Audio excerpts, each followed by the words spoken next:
Un soir tranquille, sur une aire de repos de la Nationale 7, une infirmière noire et son jeune fils s'arrêtent pour faire le plein sur le chemin du retour. Mais leur quiétude est brutalement interrompue par l'arrivée de 2 policiers blancs. Ce qui commence par des moqueries se transforme rapidement en une violence inouïe. Alors que leurs vies ne tiennent plus qu'à un fil, une paire de phares déchire l'obscurité. Au moment où son frère sort de la voiture, ces 2 agents sont sur le point de regretter amèrement d'avoir choisi la mauvaise famille à harceler. Il était un peu plus de 21h, un lundi soir, quand Aïssa Keïta gara sa Peugeot 3008 argentée près de la pompe numéro 6. La route était calme, trop calme. Un de ces silences qui ne respirent pas la paix, mais le vide. Un crachin fin tombait en traînée paresseuse, à peine assez pour mouiller le pare-brise, mais suffisamment pour napper l'asphalte d'un éclat sombre et luisant. Les grands lampadaires au-dessus grésillaient faiblement, projetant une lueur blafarde et jaunâtre sur le parking, lui donnant des allures de lieu abandonné plutôt que de halte accueillante. Aïssa sortit de la voiture avec un léger grognement, son corps raide après 12 heures de service aux urgences. Sa blouse d'infirmière bleu marine était encore humide sur les bords, souvenir d'un incident plus tôt dans la journée. Le badge blanc accroché à sa poitrine, portant son nom et sa photo, se balançait doucement. Son visage était magnifique mais tiré, marqué par cette fatigue si familière aux mères qui travaillent. Des cernes sous les yeux, les cheveux relevés en un chignon désordonné, les lèvres pincées. Pourtant, ses gestes étaient sûrs, précis. Ce n'était pas nouveau, c'était juste un lundi. À l'arrière, son fils de 10 ans, Malik, était absorbé par sa tablette, les genoux repliés. Il portait un sweat à capuche gris, les manches à moitié retroussées et un masque chirurgical sur le visage, plus par habitude que par peur. Son asthme rendait les nuits froides compliquées. Son inhalateur reposait sur le siège à côté de lui, comme une arme chargée, proche, nécessaire, prête. Aïssa tapota doucement la vitre. « Je vais chercher une bouteille d'eau, j'en ai pour 2 minutes. »« Ça va », mon chéri Malik leva les yeux, à moitié cachés par sa capuche, et lui fit un pouce levé. « Je fais mes devoirs d'anglais. C'est bon.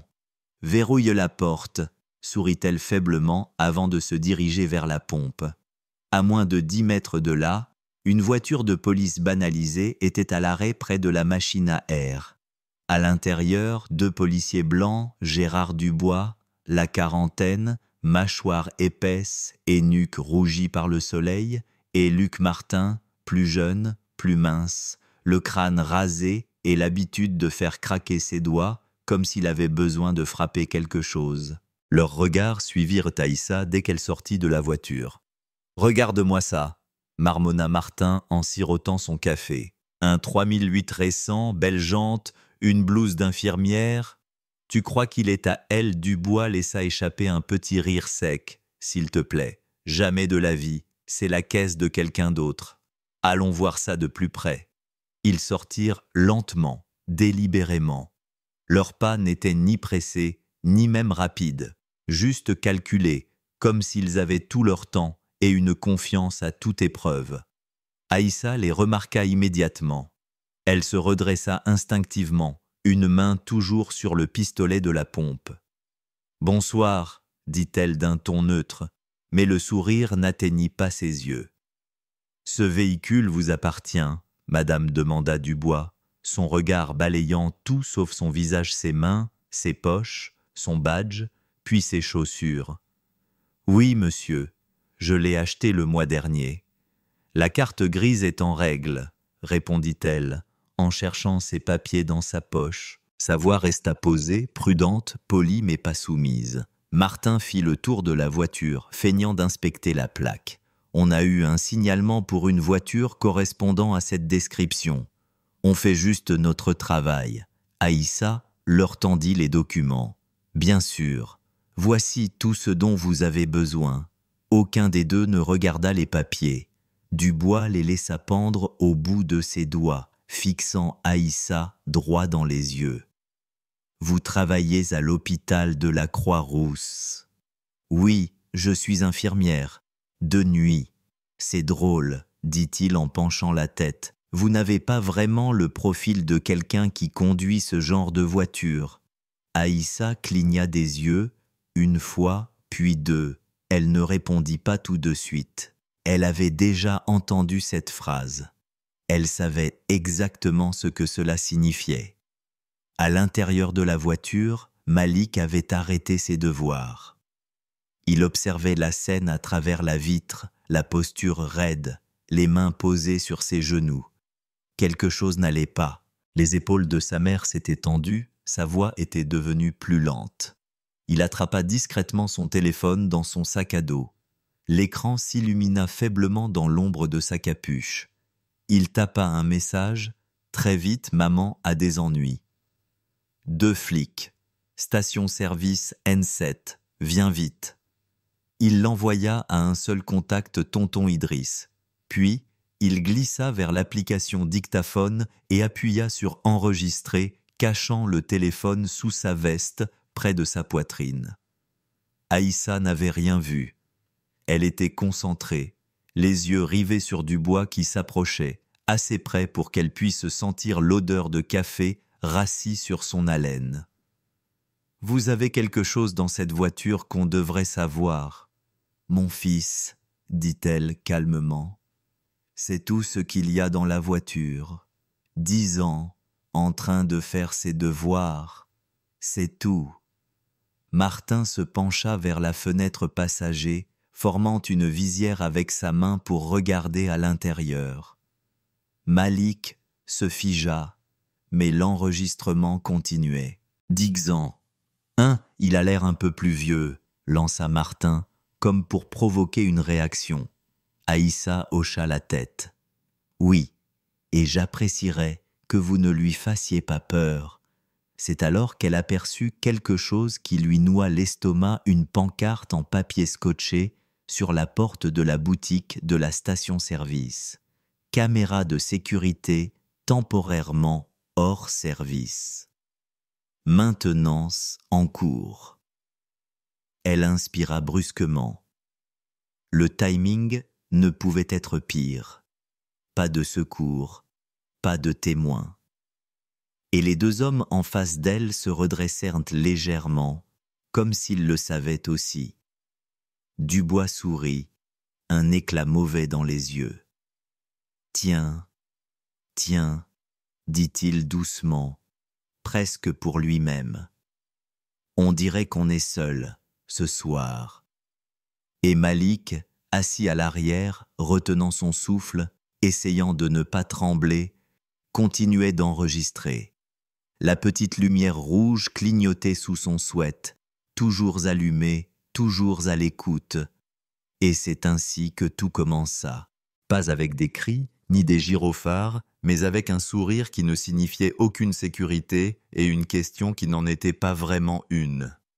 Aïssa sentit la tension monter, non pas en s'élevant, mais en s'enroulant sur elle-même, comme une tempête prête à frapper. Le faux sourire de l'agent Dubois avait disparu, remplacé par quelque chose de plus froid, de plus déterminé. L'agent Martin se tenait juste derrière lui, les bras croisés, la mâchoire serrée, comme s'il avait déjà décidé de l'issue de la soirée. « Je voudrais récupérer mes papiers, maintenant, » dit Aïssa clairement, essayant d'empêcher sa voix de trembler. « Il n'y a aucun problème ici. » Lentement, délibérément, Dubois jeta ses papiers vers elle. Ils tombèrent en voltigeant sur le bitume humide. « Vous faites la maline, l'infirmière. C'est comme ça que vous parlez aux forces de l'ordre. D'où vous venez ? » « Je vous parle comme une citoyenne, » répliqua-t-elle en se penchant pour ramasser ses papiers, les genoux tremblants. Martin s'approcha de la voiture. Peut-être qu'elle cache quelque chose. Vous voyez comment elle n'arrête pas de regarder vers la voiture. « Je regarde mon fils, » dit Aïssa en se redressant. « Il a 10 ans, il a peur. Vous lui faites peur. 10 ans, répéta Dubois, les yeux plissés. 10 ans, assis dans une voiture comme ça, à cette heure-ci. Quel genre de mère emmène son gamin ici si tard? Vous êtes sûr que c'est le vôtre? La mâchoire d'Aïssa se contracta. Ne parlez pas de mon fils. À l'intérieur, la respiration de Malik avait commencé à changer, rapide, saccadée. L'air semblait s'être raréfié dans la voiture. « Vous voulez jouer, hein ?» lança soudain Martin en contournant la voiture. Aïssa sortit son téléphone de sa poche, cherchant le numéro de son frère. Sa main tremblait, non de faiblesse, mais de fureur. Avant qu'elle ne puisse appuyer, Dubois se jeta en avant. « Oh non, vous ne ferez pas ça !» D'un revers de main, il frappa le téléphone qui dérapa sur le béton. « On ne passe pas d'appel quand on nous parle, c'est ma propriété privée !» cria Aïssa, s'avançant instinctivement. Et puis, tout bascula. La main de Dubois s'abattit lourdement sur son épaule, la projetant contre la voiture. Martin arriva de l'autre côté, lui saisissant le poignet avec force. « Cessez de résister !» aboya-t-il, lui tordant le bras. « Lâchez-moi, mon fils regarde !»« Ce petit merdeux !» cracha Martin en secouant la tête vers l'arrière. « Il fait semblant, il n'est pas malade, il essaie juste de nous détourner de vous. » À l'intérieur de la voiture, Malik suffoquait. Sa vision se brouillait, sa poitrine le brûlait. Il porta l'inhalateur à sa bouche, mais ses mains tremblaient trop. « Maman !»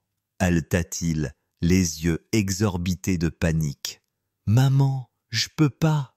Aïssa hurla. « Il fait une crise d'asthme. Il a besoin de son inhalateur. La ferme !» cria Dubois. D'un mouvement brutal, il ouvrit la portière arrière, se pencha et frappa l'inhalateur des mains de Malik. Aucun gamin ne va simuler une crise juste parce que sa mère est sur le point d'être menottée. Malik poussa un cri sec et se plia en deux, cherchant de l'air. Aïssa se dégagea de l'emprise de Martin une fraction de seconde, se jetant vers la banquette arrière, ramassant l'inhalateur et le fourrant dans les mains de son fils. « Mon chéri, appuie, appuie maintenant !» Martin la saisit à nouveau par derrière, la tirant violemment en arrière. « Ça y est, outrage et rébellion.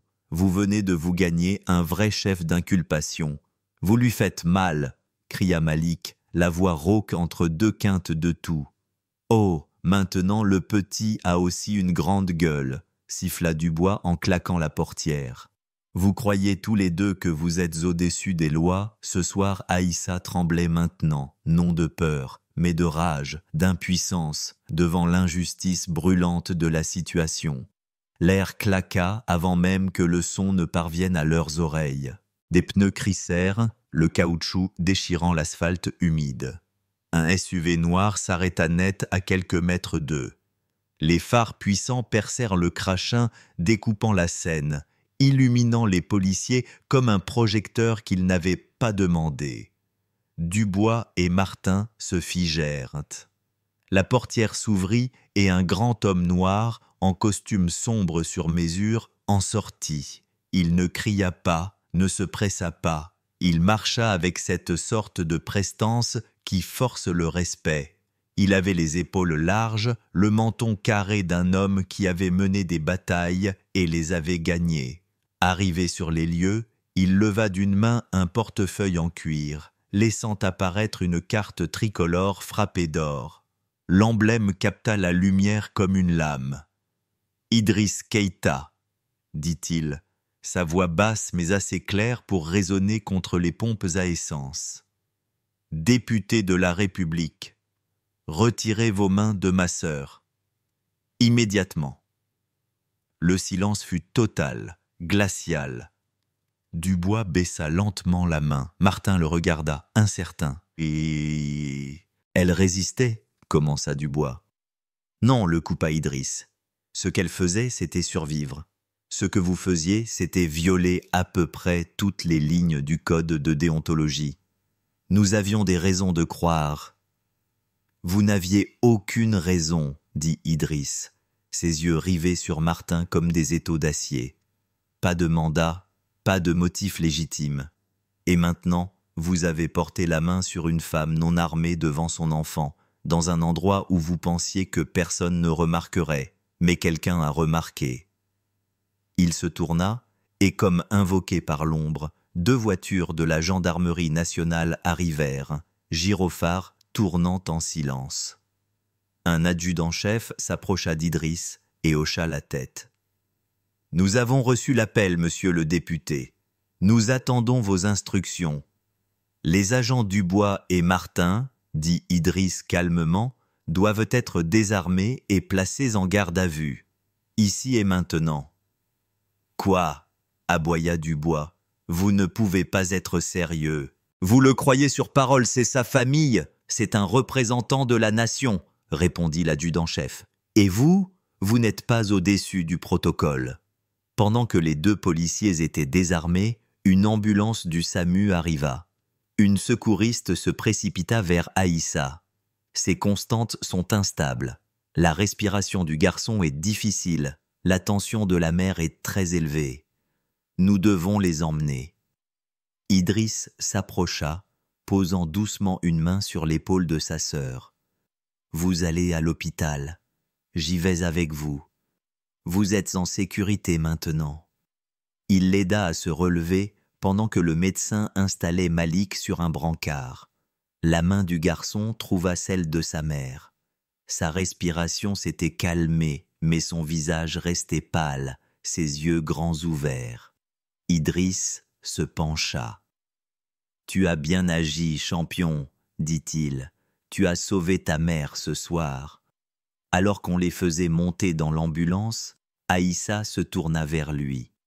« Comment as-tu su Malik m'a envoyé un texto ?»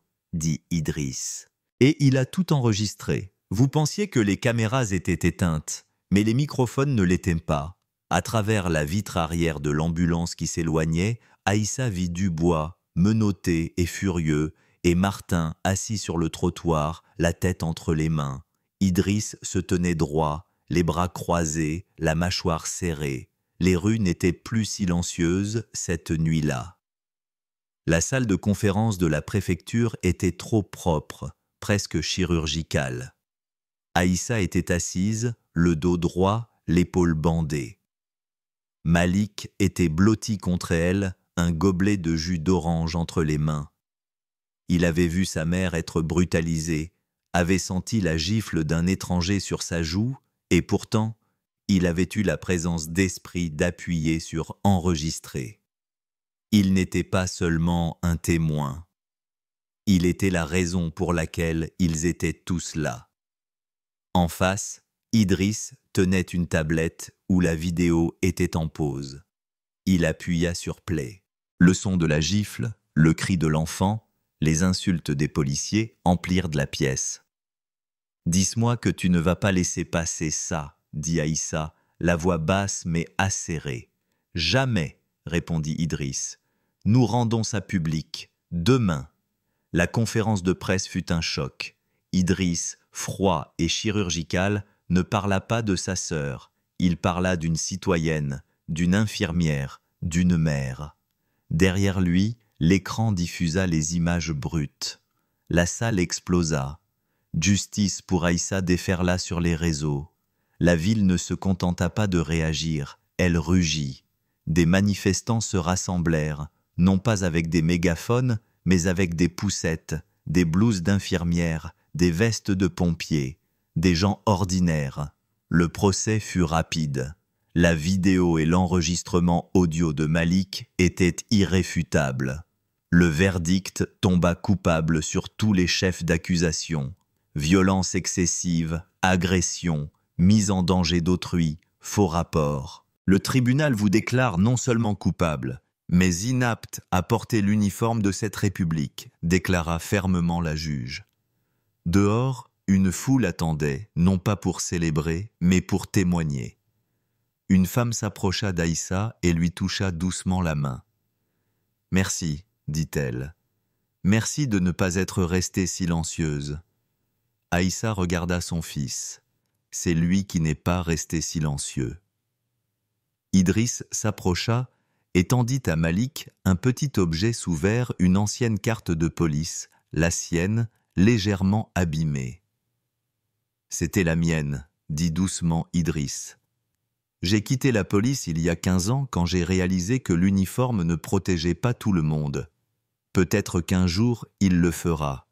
Mais ça commence avec des gens comme toi. » 3 semaines plus tard, l'Assemblée nationale vota la loi Malik, rendant obligatoire l'enregistrement de toutes les interventions policières, avec des peines de prison pour toute désactivation ou falsification.